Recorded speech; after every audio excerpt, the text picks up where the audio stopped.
Hello दोस्तों, स्वागत है आपका हमारे यूट्यूब चैनल में।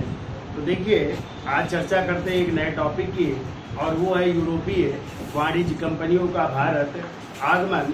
तो देखिए, आप लोगों से यदि क्वेश्चन आ जाए कि यूरोपीय वाणिज्य कंपनियों की स्थापना का क्रम क्या है, और आ जाए यूरोपीय वाणिज्य कंपनियों के भारत आगमन का क्रम क्या है, तो दोनों में अंतर है। देखिए तो देखो, पहले हम चर्चा करते हैं इन यूरोपीय वाणिज्य कंपनियों की स्थापना की है। तो यदि आ जाए स्थापना का क्रम आ जाए, तो स्थापना के क्रम में हो जाएगा, पहली कंपनी जिसकी स्थापना हुई थी वो थे पुर्तगाली। कौन थे? पुर्तगाली थे। और पुर्तगाली कंपनी की स्थापना हुई थी 1498। कब हुई थी? 98 में हुई थी। ठीक है। दूसरी कंपनी जिसकी स्थापना हुई थी वो थी ब्रिटिश या अंग्रेज ईस्ट इंडिया कंपनी या ब्रिटिश ईस्ट इंडिया कंपनी। तो इसकी स्थापना हुई थी, और इसकी स्थापना हुई थी 1600 ईस्वी। कब हुई थी? 1600 ईस्वी में। ठीक है। तीसरा क्वेश्चन आता है कि तीसरे क्रम में कौन सी कंपनी थी? तो देखो, स्थापना में तीसरे नंबर में हो जाएगी डच, और डच कंपनी की स्थापना हुई थी 1602 ईस्वी में। कब हुई थी? 1602 ईस्वी। चौथे नंबर में हो जाएगी डेनिश कंपनी। डेनिश का मतलब होता है डेनमार्क है। तो ये कंपनी थी, और इसकी स्थापना हुई थी 1616 ईस्वी में। ठीक है। और पांचवी कंपनी थी जिसकी स्थापना हुई थी वो थे फ्रांसीसी। ठीक है। और फ्रांसीसी कंपनी की स्थापना हुई थी 1664 ईस्वी। तो ये तो हो गया स्थापना का क्रम। अब इसमें एक और क्वेश्चन पूछा जाता है कि इन सब कंपनियों में जो है कौन एक सरकारी कंपनी थी? बाकी तो सब प्राइवेट यानी व्यापारियों द्वारा स्थापित की गई थी, लेकिन इन कंपनियों में एक सरकारी कंपनी थी। तो वो सरकारी कंपनी थी आपकी फ्रांसीसी। कैसी कंपनी थी? सरकारी कंपनी थी, यानी वहाँ की सरकार द्वारा इसकी स्थापना की गई। ठीक है। तो ये तो हो गया स्थापना का क्रम। ठीक है। यानी सबसे पहले कौन सी कंपनी स्थापना? पुर्तगाली 1498। फिर कौन सी? अंग्रेज 1600 ईस्वी में ना, उस समय ब्रिटेन की महारानी एलिजाबेथ टेलर प्रथम थी। फिर इसके बाद डच को हॉलैंड भी कह सकते हैं, नीदरलैंड भी कह सकते हैं, 1602 ईस्वी। तीसरी थी डेनिश, जिसकी स्थापना हुई 1616 ईस्वी में। और फिर अगली कंपनी थी जिसकी स्थापना फ्रांसीसी, जिसकी स्थापना हुई थी 1664। और यही एक क्या थी? सरकारी। सब बाकी प्राइवेट कंपनी यानी जो व्यापारी थे वो सब जो है अपने अपने जो है स्वयं में स्थापना की। ठीक है। अब देखिए, यदि आ जाए भारत आगमन का क्रम होता है कंपनियों का, भारत आगमन का क्रम, यानी भारत में कौन सी कंपनी आई है पहले, फिर कौन सी आई। तो देखो, सबसे पहले आ रहे हैं पुर्तगाली आ रहे हैं भारत में, और वो भी कब आ रहे हैं? 1498। और आप लोग अभी पढ़ेंगे आने वाला जो व्यक्ति था पुर्तगाली, वो था वास्को दा गामा। दूसरे नंबर में जो कंपनी आ रही वो है डच। यहाँ पे हो जाएगा दूसरे नंबर में डच, और डच लगभग आ रहे हैं 1605 ईस्वी में आ रहे हैं। ठीक है। अपनी कंपनी की स्थापना करेंगे तो चीन में। ठीक है। तो डच आ रहे हैं। तीसरे नंबर में आ रहे हैं, तब आ रहे हैं अंग्रेज। कौन आ रहे हैं? अंग्रेज आ रहे हैं। और अंग्रेज आ रहे हैं भारत में 1608 ईस्वी में आएंगे, और आने वाला व्यक्ति होगा कैप्टन हाकिस आएगा। ठीक है। फिर चौथे नंबर में कौन सी कंपनी? डेनिश। तो डेनिश का समय यही है 1616 ईस्वी में ही आ रहे हैं। ठीक है। और पांचवी कंपनी है जो है फ्रांसीसी। तो फ्रांसीसी जो आ रहे हैं भारत में, आ तो रहे 1667 में, लेकिन इन्होंने कंपनी की स्थापना की थी अपनी पहली, वो की थी 1668 ईस्वी में सूरत में। तो या तो 67 आंसर होगा, या तो 1668। 67 में चल रहे हैं, और 68 में ये लोग जो है भारत आ रहे हैं और कंपनी स्थापित कर रहे हैं सूरत में 1668। ठीक है। तो ये इनके आने का क्रम। क्या चेंज हो रहा है आपको? अंग्रेज डच। तो यहाँ पे अंग्रेज और डच चेंज हो रहे हैं, ठीक है। तो स्थापना में जो है आपने देखा अंग्रेजी ईस्ट इंडिया कंपनी पहले स्थापना हुई और डच बाद में, लेकिन आने के क्रम में क्या हो जाएगा? डच पहले आ रहे हैं और अंग्रेज बाद में आ रहे हैं। क्लियर? अब देखिए ये तो हो गया स्थापना का क्रम और भारत आगमन का क्रम इन कंपनियों का, ठीक है। अब क्वेश्चन आता है कि जो ये यूरोपीय वाणिज्य कंपनियां थी, तो आपको पता है भारत से प्राचीन काल में भी इनका व्यापार होता था, लेकिन बीच में व्यापार अवरुद्ध हो गया, ठीक है। अवरुद्ध होने का कारण क्या था? तो जो प्राचीन काल में था वो व्यापार होता था, और प्राचीन काल में जो है दो मार्ग हुआ करते थे, और 14वीं शताब्दी तक लगभग 15वीं शताब्दी के मध्य तक व्यापार हुआ करता था प्राचीन काल से लेकर के। तो दो मार्ग थे, एक तो मार्ग था स्थल मार्ग। कैसा मार्ग था? स्थल मार्ग था। और ये स्थल मार्ग जो है आपका जो है जो आपके खाड़ी के देश हैं, तो उनसे मार्ग से होता था, जैसे फारस की खाड़ी जो है, जैसे ईरान, इराक ये देश थे ना, तो तुर्की, इनसे जो है एक मार्ग होता था। और ये जो है फारस की खाड़ी होते हुए ये मार्ग आता था अफगानिस्तान, और अफगानिस्तान से होते हुए जो है ये मार्ग जो है आपका आज का जो पाकिस्तान वहाँ, और फिर दर्रे थे यहाँ पे। कौन कौन से दर्रे थे? तो जैसे गोमल दर्रा हो गया, ठीक है, खैबर दर्रा हो गया, खैबर दर्रा, बोलन दर्रा हो गया, ठीक है। तो इन दर्रों के माध्यम से जो है भारत का व्यापार होता था स्थल मार्ग से पहले, प्राचीन काल से लेकर के लगभग 14वीं शताब्दी तक, ठीक है। तो व्यापार ऐसा नहीं है कि भारत को वास्को डिगामा ने ही खोजा, भारत का व्यापार पहले से होता था, ठीक है। सिर्फ मार्ग जो है खोजा था उन्होंने। और देखो जैसे जल मार्ग भी था, प्राचीन काल में भी जल मार्ग था, यूरोप के साथ व्यापार होता था। और जल मार्ग में जो है आपका जो है मार्ग हुआ करता था, जैसे भूमध्य सागर, ठीक है। तो भूमध्य सागर से काला सागर, काला सागर, फिर लाल सागर, लाल सागर, ऐसे होते हुए हिंद महासागर, और फिर जो है अरब सागर से होते हुए जो है भारत का व्यापार हुआ करता था। तो ये दो मार्ग पहले भी थे प्राचीन काल से लेकर के 14वीं शताब्दी तक। कौन कौन? स्थल मार्ग और जल मार्ग। लेकिन बीच में क्या हुआ? एक घटना घट रही है 1453 में, ठीक है। और 1453 ईस्वी में जो है तुर्की में, और तुर्की में या इसी को कहते हैं कुस्तुनतुनिया देश है, कुस्तुनतुनिया देश।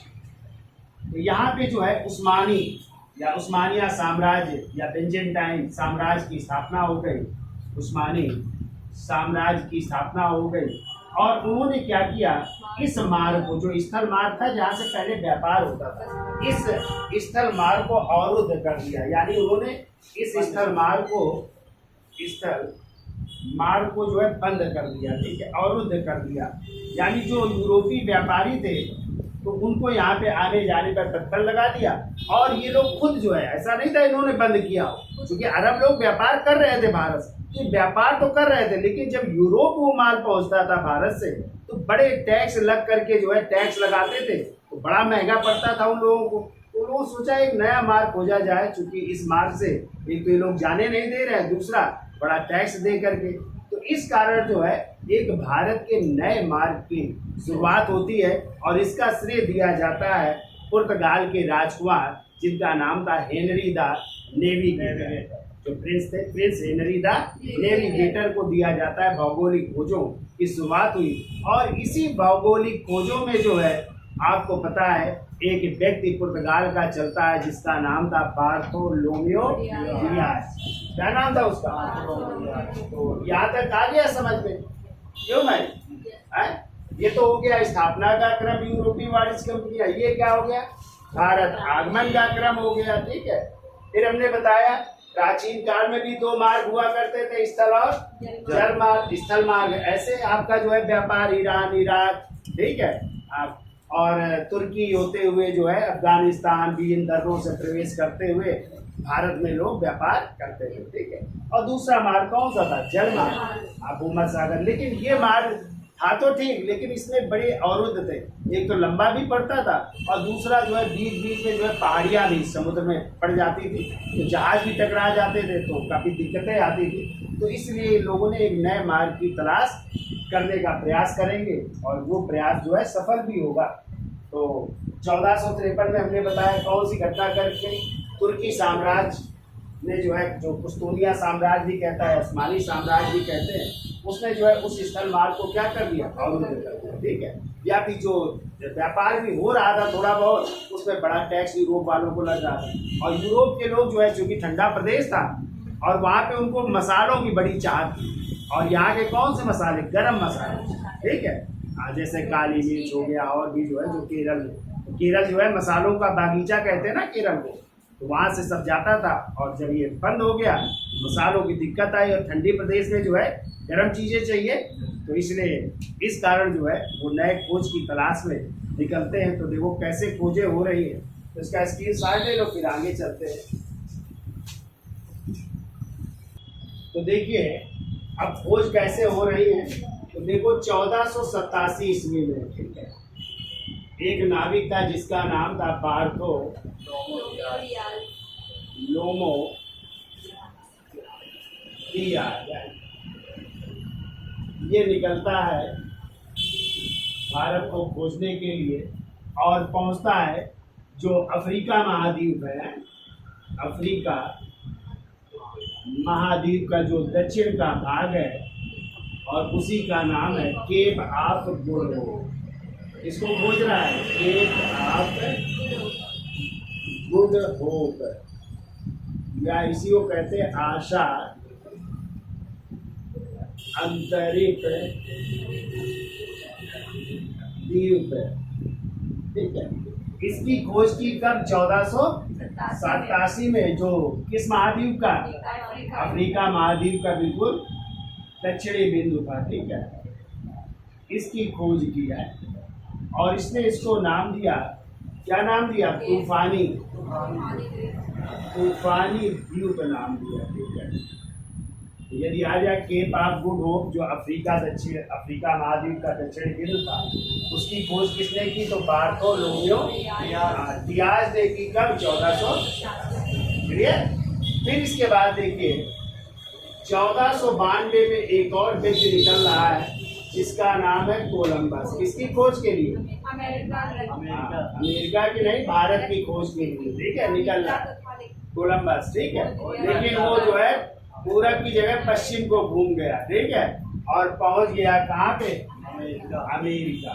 तो अमेरिका की खोज यदि आ जाए किसने की, तो आप क्या बताओगे? आप कोलंबस ने, ठीक है, 1492 में। और यहाँ के लोगों को उसने नाम दिया रेड इंडियन। क्या नाम दिया? Red Indian. सोचा ये भारत ही है, उसने इसको नाम दे दिया रेड इंडियन यहाँ के लोगों का। इस तरह अमेरिका की खोज किसने कर ली? कोलंबस ने कर, ठीक है। हमने आपको बताया पुर्तगाल के जो राजा थे, जो भौगोलिक खोजों के लिए जाने जाते हैं, उनका नाम है Prince Henry the navigator. Henry the navigator. ये भौगोलिक खोजों के लिए जाने जाते हैं। बहुत से इन्होंने अभियान शुरू किए नए नए देशों की खोज के लिए, उनका नाम आता है। अब देखिए यदि आ जाए पहली कंपनी कौन सी भारत में आ रही है और भारत को खोज कौन रहे हैं, तो वो थे आपके पुर्तगाली। कौन थे? हाँ, तो पुर्तगाली की चर्चा कर ली जाए। और पुर्तगाली को बाद में जो है स्पेन में मिला लिया था। किसने मिला लिया था? हाँ, तो पुर्तगाल को, या कभी कभी स्पेन के निवासी भी कह देते हैं, तो पुर्तगाल या स्पेन। और इस कंपनी का जो नाम रखा गया था, इस कंपनी का नाम था, यानी पुर्तगाली कंपनी का नाम था एस्तादो दा इंडिया। क्या नाम रखा गया था? एस्तादो द इंडिया, इस कंपनी का नाम था। कभी कभी पूछ लिया जाता है कि पुर्तगाली कंपनी का क्या नाम था, तो क्या नाम था? एस्तादो दा इंडिया। ठीक है, ये याद रखिए। अब देखिए, पुर्तगाल का ही एक नाविक चल रहा है 1497 में। 1497 ईस्वी में कहाँ से? पुर्तगाल से वो चल रहा है। ठीक है, पुर्तगाल से चल रहा है और चलते चलते वो पहुंचता है कहाँ पे? केप ऑफ गुड होप, जिसको अभी हमने बताया था, इसी का दूसरा नाम है आशा अंतरिक्ष द्वीप, और उस व्यक्ति का नाम है वास्को डी गामा। क्या नाम है? तो वास्को डी गामा जो है चल रहा है 1497 में, और कहाँ पहुंच रहा है? Cape of Good Hope. ठीक है, यानी दक्षिण अफ्रीका का दक्षिणी बिंदु, जिसे आशा अंतरिक्ष द्वीप भी कहते हैं, यहाँ पहुंचता है। और यहाँ से होता हुआ थोड़ा आगे बढ़ता है, कीनिया भी पड़ जाता है, आपका अफ्रीकी देश। कीनिया से आगे बढ़ाते ही देश पड़ता है मोजाम्बिक। कौन सा देश? मोजाम्बिक। और यही मोजाम्बिक में वास्को डी गामा की मुलाकात हो रही है, एक गुजराती नाविक से। इसकी गुजराती नाविक है, और इसी गुजराती नाविक का नाम है अब्दुल मनीर भी मिल जाता है, कहीं कहीं मनीक भी मिल जाता है। ठीक है, दोनों याद रखिएगा, अब्दुल मनीर या अब्दुल मनीक से मुलाकात होती है। और चूंकि ये व्यापार पहले से आता जाता था इधर, तो इस कारण जो है इसी की सहायता से, इस गुजराती नाविक की मदद से जो है वास्को डी गामा पहुंच रहा है भारत के एक स्थान, ये है ऐसे चल करके अफ्रीका से ये स्थान है, और ये स्थान है केरल में, और इस केरल के स्थान का नाम है कालीकट। कहाँ पहुंच रहा है? कालीकट पहुंच रहा है, और कालीकट में इस बंदरगाह का नाम है कप्पकडाबू। कौन सा? कप्पकडाबू बंदरगाह पहुंच रहा है। ठीक है, बंदरगाह पहुंच रहा है। ठीक है, और यदि आ जाए, ये वास्को डी गामा जो है कि जहाज से आए थे, तो उस जहाज का नाम है सेंग्रेवाल। क्या नाम था? सेंग्रेवाल। ये पानी का जहाज है। ठीक है, कैसा जहाज है? पानी का जहाज है, पानी का जहाज। ठीक है, तो सेंग्रेवाल नामक पानी के जहाज से किसकी मदद से?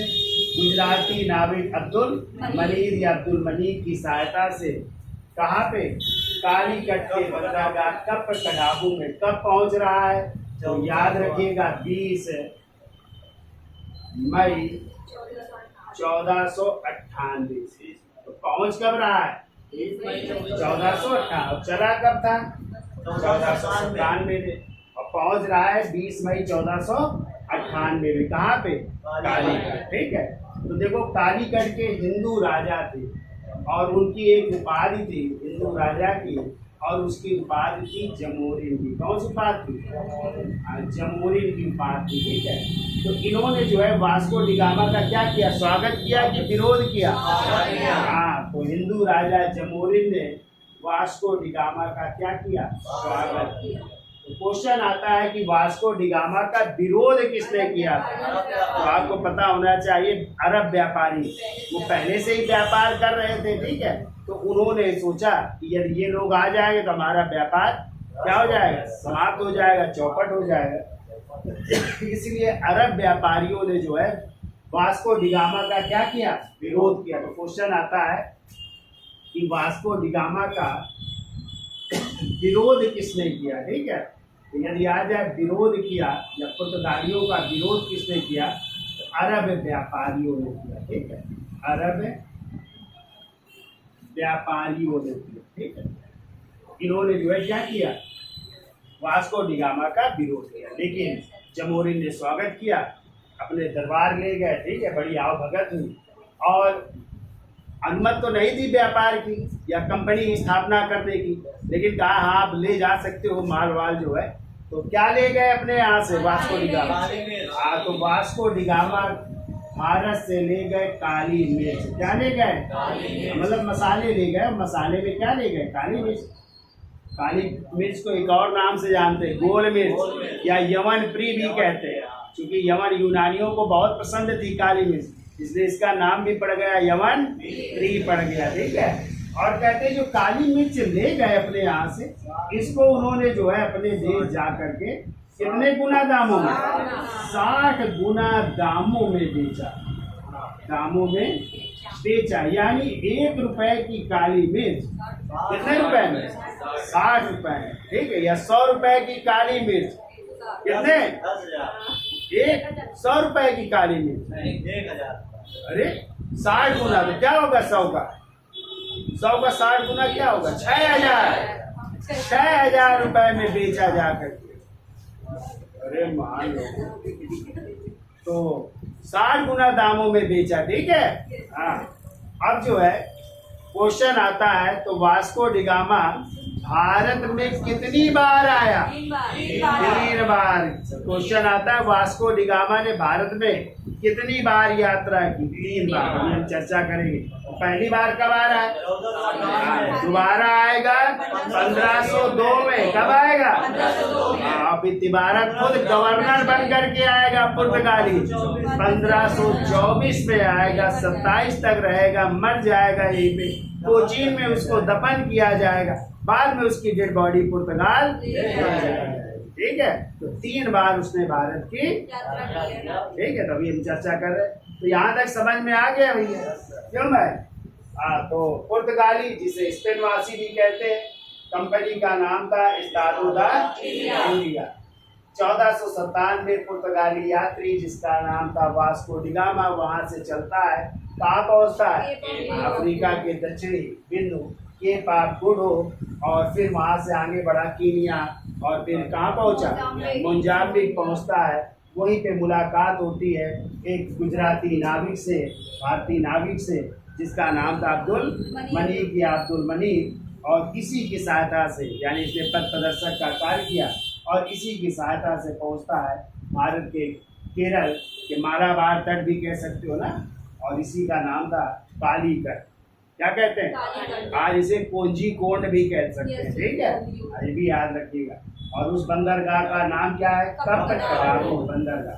किस जहाज से आए थे? पानी के जहाज से, अंग्रेवाल से। तो कालीकट के राजा कौन थे? जमोरी। इनकी पार्टी हिंदू राजा थे। उन्होंने क्या किया? स्वागत किया। लेकिन विरोध किसने किया? अरब व्यापारी पहले से विरोध कर रहे थे, तो उन्होंने वास्को डिगामा का विरोध किया। ठीक है।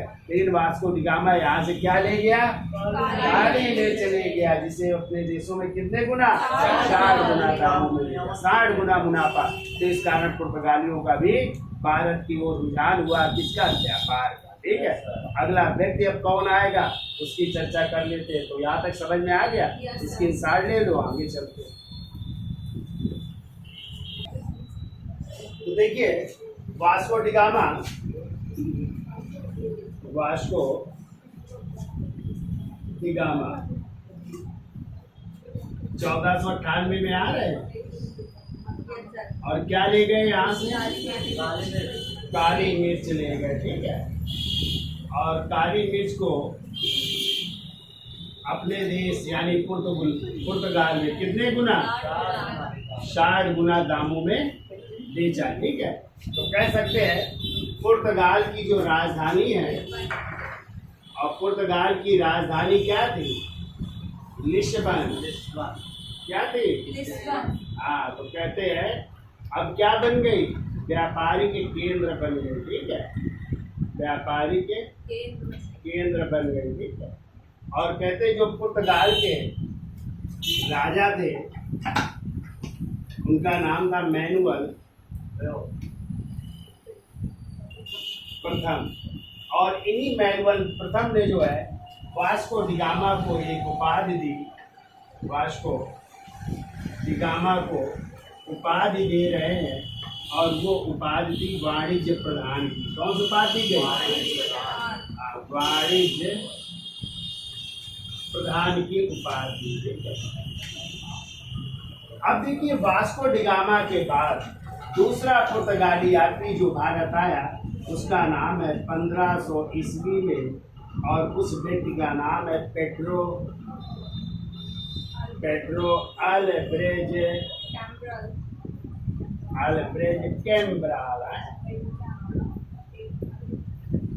कैम्ब्राल। ये दूसरा यात्री है, ठीक है, पुर्तगाल का दूसरा यात्री है जो भारत आ रहा है, ठीक है। और कहते हैं इसमें जो है लगभग 13 अरबी जहाजों को पकड़कर, 13 अरबी, क्योंकि अरबों का व्यापार हो रहा था ना, तो जहाजों को पकड़ करके उपहार में दे दिए जमोरिन को। किसको दे दिए? जमोरिन को दे दिए उपहार में, ठीक है। जमोरिन और खुश हुआ पुर्तगालियों से, ठीक है, और भी इनको दिया जा रहा है। अब देखिए 1502 ईस्वी में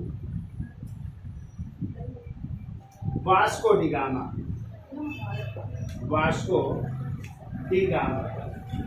अब दूसरी बार फिर भारत आ रहा है, ठीक है, दूसरी बार भारत आया, और इसी समय जो है एक और यात्री आए थे जो आगे चल करके गवर्नर बनेंगे, और उनका नाम था स्क्वाड्रन लीडर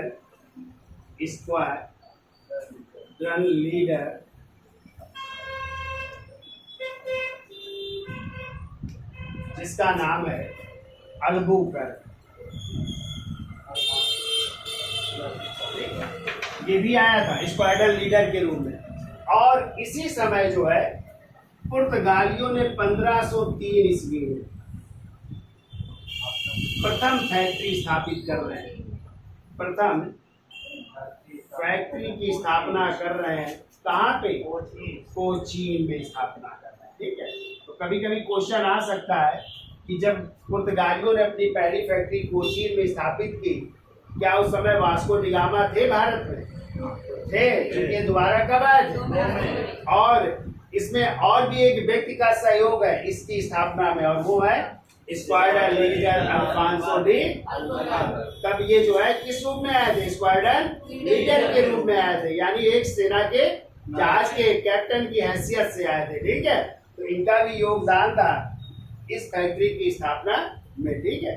अब इन्होंने दूसरी फैक्ट्री पूछा जाए तो देखो 1505 ईस्वी में ये दूसरी फैक्ट्री स्थापित कर रहे हैं, दूसरी फैक्ट्री। और कहाँ पे स्थापित कर रहे हैं? तो कन्नौर में। कहाँ पे? कन्नौर है, और कन्नौर पड़ता है कर्नाटक। कहाँ पे पड़ता है? कर्नाटक। दूसरी फैक्ट्री इन्होंने स्थापित की कन्नौर या कर्नाटक, ठीक है।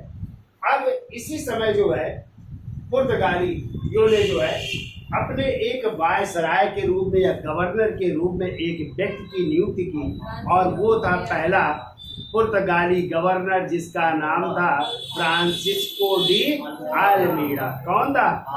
जो 1505 में बन करके आएगा और 1509 तक। प्रथम पुर्तगाली गवर्नर कौन आ रहा है?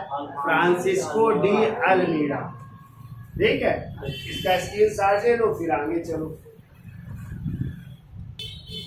तो देखिए अब जो है पुर्तगालियों ने अपना पहला गवर्नर जनरल बना करके भेज रहे हैं, किसको? फ्रांसिस्को डी, जो कब आ रहा है? 1505 में, और कब तक रहेगा? तो क्वेश्चन आता है कि प्रथम पुर्तगाली गवर्नर कौन था? तो प्रथम पुर्तगाली गवर्नर है ये, ठीक है। और इसकी नीति कहलाती है, यदि आ जाए इसकी नीति क्या थी? इसकी नीति थी blue water policy, blue water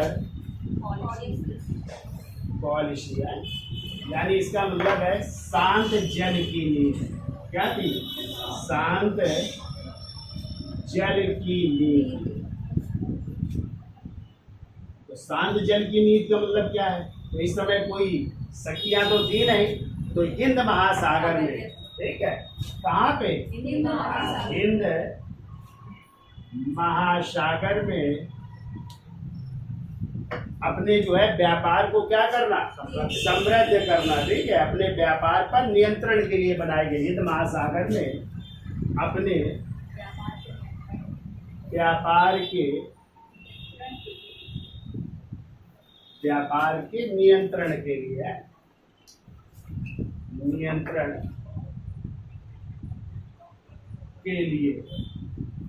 बनाई गई नीति थी, जिसे क्या कहते हैं, ब्लू वाटर पॉलिसी कहते हैं, ठीक है।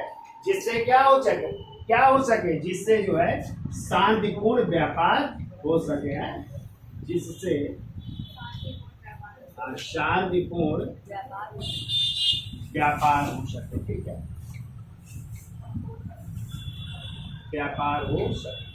तो ये नीति कहलाती है ब्लू वाटर पॉलिसी, यानी शांत जल की नीति। तो दो क्वेश्चन यहाँ पे बनते हैं। आ जाएगा प्रथम पुर्तगाली वायसराय या प्रथम पुर्तगाली गवर्नर कौन था, फ्रांसिस्को डी। टाइम क्या है, 1505। इसकी कौन सी नीति थी, तो ब्लू वाटर पॉलिसी, यानी शांत जल की नीति। ये मतलब क्या था, यानी हिंद महासागर में अपने व्यापार को क्या करना, नियंत्रित करना और शांतिपूर्ण तरीके से क्या करना, व्यापार करना। ये इसकी नीति से कहते हैं ब्लू वाटर पॉलिसी। एक और प्रथा शुरू की थी पुर्तगालियों ने, यही पे चर्चा कर लेते, कार्टेज प्रथा, कार्टेज प्रणाली, ठीक है। तो ये भी कार्टेज प्रणाली क्या था, ये भी एक पत्र था, ठीक है। व्यापारिक क्या था, ये पत्र था, ठीक है।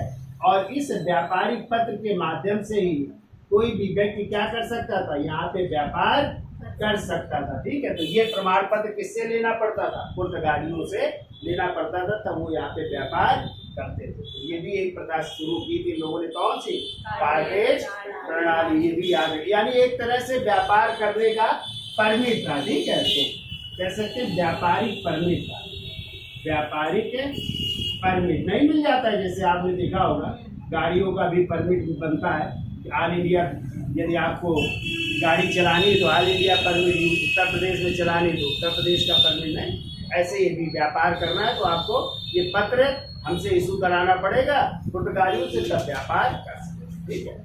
अब देखिए दूसरा पुर्तगाली गवर्नर कौन आ रहा है, उसका नाम है अल्फांसो। थोड़ा सा अंतर है, वो फ्रांसिस्को है, ये है Alfonso de Albuquerque, Alfonso de Albuquerque. इनका टाइम है 1509 में आ रहे हैं और ये 1515 ईस्वी तक रहते हैं, ठीक है। तो आ जाए दूसरा पुर्तगाली वायसराय कौन था, अल्फांसो डी अल्बुकर्क। और इसे ही ध्यान रखिएगा, पुर्तगाली साम्राज्य का वास्तविक संस्थापक माना जाता है, ठीक है। क्वेश्चन बहुत आता है कि पुर्तगाली साम्राज्य का वास्तविक संस्थापक किसे माना जाता है, तो आप लोग क्या बताएंगे, अल्फांसो डी अल्बुकर्क। और हमने आपको बताया था, अभी तो ये आ रहा है पुर्तगाली गवर्नर बन करके, लेकिन इसके पहले भी ये आ चुका था, कब, 1503 ईस्वी में। क्या बन करके आया था, स्क्वाड्रन कमांडर बन करके, स्क्वाड्रन लीडर बन करके आया था। और हमने आपको बताया था इसी की मदद से पुर्तगालियों ने 1503 में कहाँ पे, कोचीन में अपनी पहली फैक्ट्री स्थापित की थी, ठीक है। ये पहले भी आ चुका था, यानी इसको भारत आने का पहले भी अनुभव था, ठीक है। अब देखिए इसी अल्फांसो डी अल्बुकर्क ने 1510 ईस्वी में, ठीक है, एक राज्य को जीत लिया और वो राज्य था गोवा। किसको जीत लिया, गोवा जीत लेते हैं, ठीक है। और किससे जीत लिए, तो बीजापुर के शासक थे उस समय, और बीजापुर के शासक का नाम था यूसुफ आदिल शाह। यूसुफ आदिल शाह से जो है क्या जीत लिया, गोवा जीत लिया। कब जीत लिया, 1510। और आगे चल करके पुर्तगालियों की राजधानी भी क्या बनेगी, गोवा। इसीलिए कहते हैं, क्वेश्चन आता है कि सबसे पहले कौन सी कंपनी भारत आई, पुर्तगाली। और कहते हैं सबसे बाद में कौन गए, तो पुर्तगाली गए। सबसे पहले आ भी रहे और सबसे बाद में जा भी रहे भारत से। तो कब जाएंगे भारत से, 1961 में, क्योंकि इनका कब्जा कहाँ पे था? गोवा में। और आपको पता है गोवा को छोड़ नहीं रहे थे, तो भारत सरकार द्वारा एक ऑपरेशन चलाया गया था, ऑपरेशन विजय। कब चलाया गया था? 1961। ठीक है। और इसी विजय द्वारा पुर्तगाली पराजित हुए और तब ये भारत को छोड़ करके गए, या गोवा को छोड़ करके गए, और गोवा फिर आपका 25वां राज्य बनेगा। ठीक है। तो ये कहानी, तो सबसे पहले आए भी पुर्तगाली और सबसे बाद में गए। ठीक है, याद हो जाएगा। तो कब जीत रहे हैं गोवा? 1510 ईस्वी में। किससे जीत रहे हैं? बीजापुर के शासक यूसुफ आदिल शाह से ये लोग जो है जीत रहे हैं, और इन्हें पुर्तगाली साम्राज्य का क्या कहते हैं? वास्तविक संस्थापक माना जाता है। ठीक है। अब देखिए, कहा जाता है कि यही जो अल्फांसो डी अल्बुकर्क है, इन्होंने जो है पुर्तगालियों को, पुर्तगाली जो पुरुष थे उनको भारत आमंत्रित किया। पुर्तगालियों को भारत आमंत्रित कर रहे हैं, और साथ में जो है भारतीय महिलाओं से या भारतीय लड़कियों से, महिलाएं नहीं कहेंगे, भारतीय लड़कियों से क्या करने के लिए? शादी के लिए प्रोत्साहित कर रहे हैं। शादी के लिए क्या कर रहे हैं? प्रोत्साहित कर रहे हैं कि पुर्तगाली जो लड़के हैं उनसे कह रहे हैं किससे शादी करिए? भारतीय लड़कियों से शादी करोगे तो आपका यही पे परिवार हो जाएगा, वो भी आपके विरोध में, भाई जिससे शादी होगा, वैवाहिक संबंध होगा, वो व्यक्ति भी, उनका परिवार भी आपके खिलाफ अब नहीं जाएगा। तो ये बहुत बड़ी देन थी किसकी? Alfonso de Albuquerque. पुर्तगाली लड़कियों से विवाह के लिए प्रोत्साहित किया पुर्तगाली लड़कों को। ठीक है। दूसरी चीज आपको याद रखना है, यही अल्फांसो डी अल्बुकर्क थे जिन्होंने अपने क्षेत्र में सती प्रथा को प्रतिबंधित किया। किस प्रथा को? सती प्रथा को प्रतिबंधित करने का श्रेय ही दिया जाता है किसको? इसी अल्फांसो डी अल्बुकर्क। यानी अपना जो उसका इलाका था वहां तो उसने क्या बंद करवा दिया? सती प्रथा। तो कह सकते हैं राजा राम मोहन राय के अग्रगामी इसे माना जा सकता है, अल्फांसो डी अल्बुकर्क। क्योंकि आगे आप लोग पढ़ोगे कि राजा राम मोहन राय के प्रयासों से ही बंगाल नियम 17 के तहत 1829 में लॉर्ड विलियम बेंटिंग के समय सती प्रथा को क्या किया गया? प्रतिबंधित किया गया। सती प्रथा का कानून लाया गया। तो किसके अग्रगामी? राजा राम मोहन राय के। चूंकि इन्होंने भी सती प्रथा को रोकने का क्या किया? प्रयास किया अपने इलाके में। ठीक है। तो सती प्रथा को बंद करवाने का प्रयास किया। ठीक है। अब देखो 1511 में इन्होंने मलक्का को जीत लिया। किसको जीता? 1511 ईस्वी में इन्होंने मलक्का को जीता। फिर 1515 ईस्वी में इन्होंने जो फारस की खाड़ी है ना, फारस, तो फारस की खाड़ी का इलाका भी जीत लिया, और वहीं पे स्थित था एक बंदरगाह जिसका नाम था होर्मुज बंदरगाह। ठीक है। कौन सा बंदरगाह?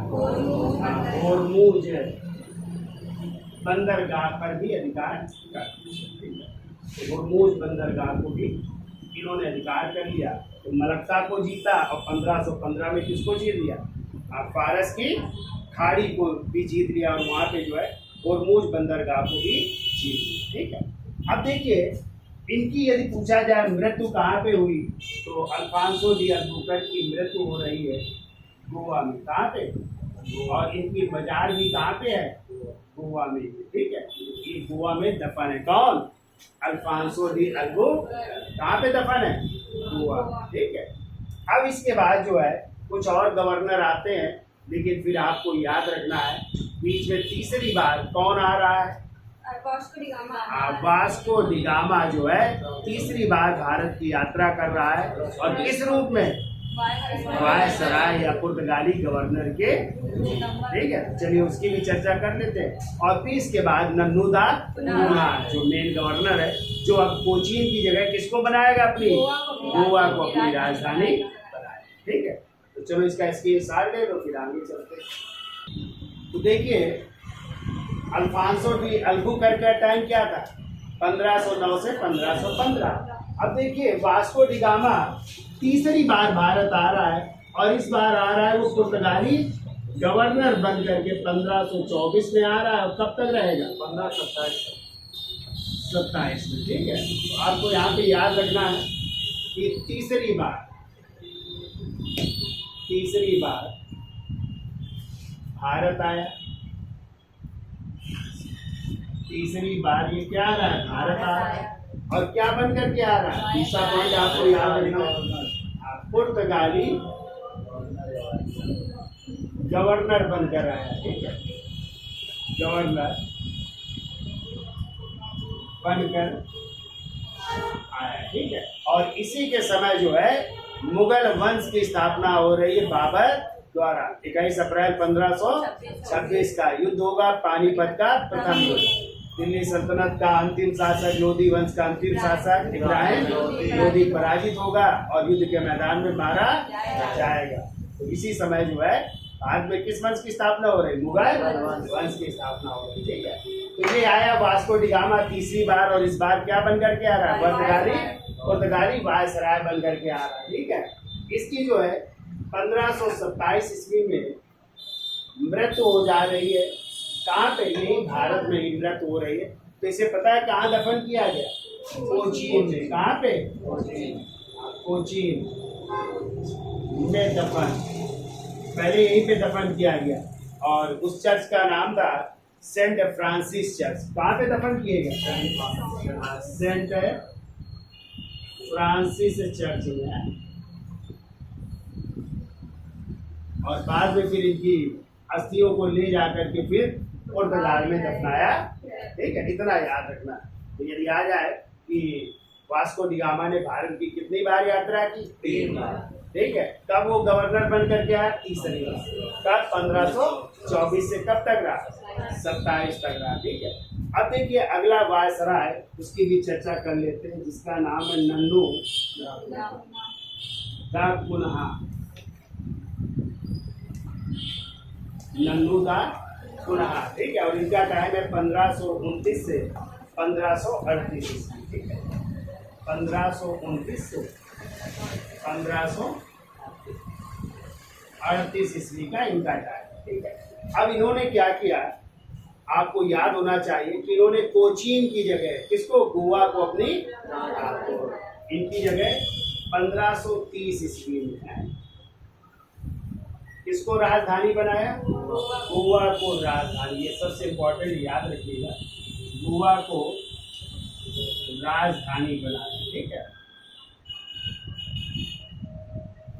बनाया किसके स्थान पर? कोचीन के स्थान पर है। कोचीन के स्थान पर इन्होंने अपनी राजधानी बनाया। किसको? गोवा को अपनी राजधानी बनाया। ठीक है, फिर इन्होंने जो है 1535 में द्वीप को जीत लिया। 1535 में आपने गोवा दमन द्वीप का नाम सुना है? तो किसको जीता?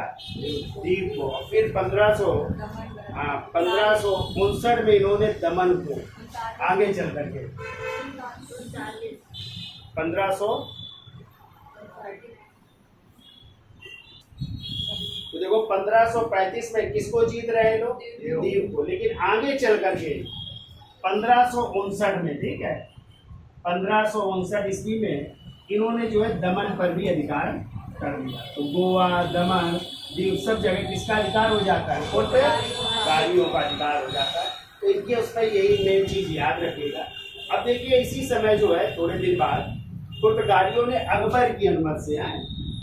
पुर्तगालियों ने, क्योंकि मुगल बादशाह आगे चल करके कौन हो गए? अकबर। कहते हैं अकबर की अनुमति से इन्होंने जो है बंगाल में पड़ता है हुगली, ठीक है, तो हुगली में अपना कारखाना स्थापित किया। हुगली कहाँ पे? बंगाल में है। कारखाना स्थापित करते और फिर कहते हैं शाहजहां की अनुमति से, शाहजहां की अनुमति से आगे चल रहे। शाहजहां की अनुमति से बंदेल में एक स्थान पड़ता है, बंदेल में जो है इन्होंने जो है अपना कारखाना स्थापित किया। तो दोनों जगह अपनी फैक्ट्री या क्या स्थापित करते? कारखाना स्थापित करते। वैसे ध्यान रखिएगा, फैक्ट्री का यदि कभी अर्थ आ जाए तो फैक्ट्री का मतलब होता है कोठी। क्या होता है? कोठी। हाँ, ये ध्यान रखिएगा, कोठी या ऑफिस भी कह सकते हैं। ठीक है, यानी इन्होंने अपना ऑफिस खोला था, कोई जो है कारखाना थोड़ी खोला था, व्यापार के लिए एक ऑफिस बनाया था। नियंत्रण। हाँ, कि हमारा जो है व्यापार होता रहे एक ऑफिस के रूप में कार्य करते रहे। ठीक है, कोई कारखाना नहीं बनाया था कि सीमेंट का कारखाना या सूती वस्त्र का भी नहीं बना रहे। अभी व्यापार के लिए एक अपना ऑफिस या कोठी, कि माल हमारा यहाँ पे इकट्ठा हो जाए, अभी जहाजों के माध्यम से चला जाए, जहाजों के माध्यम से आ जाए और यहीं पे जो है रख दिया जाए, फिर व्यापार करें। ये बात है। कभी आ जाए फैक्ट्री का अर्थ क्या होता है?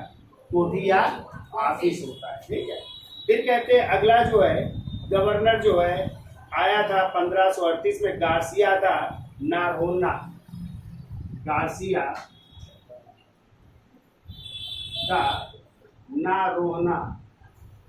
ठीक है, गार्सिया का नारोना। और ये जो है 1538 में जो है गवर्नर बना। किसके बाद?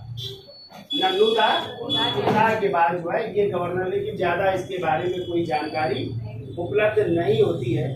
फिर आपको याद रखना है, क्वेश्चन आता है कि किसके साथ, किस गवर्नर के साथ ईसाई पादरी आए थे? सेंट जेवियर आए थे, बहुत पूछा जाता है। ठीक है, ईसाई धर्म के जो है सबसे बड़े गुरु जो है पादरी, वो किसके साथ भारत आए थे? किस पुर्तगाली वायसराय के साथ आए थे?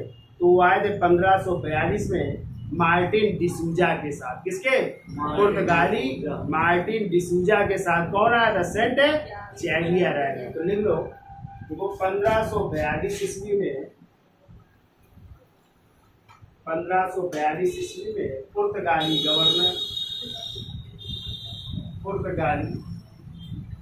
गवर्नर जिसका नाम था Martin Alfonso D'Souza. Martin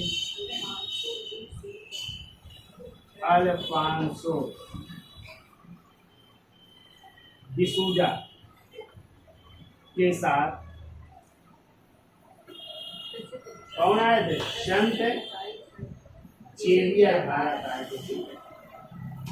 Xavier Bharat आए, ये बहुत पूछा जाता है। ठीक है, तो किसके साथ आए थे? मार्टिन अल्फांसो डिसूजा के साथ जो है प्रसिद्ध संत जेवियर जो है ये भारत है। ठीक है, अब देखो पुर्तगालियों के आगमन से भारत में क्या फर्क पड़ा, पता है आपको? यही पुर्तगाली क्या लाए? तंबाकू की खेती।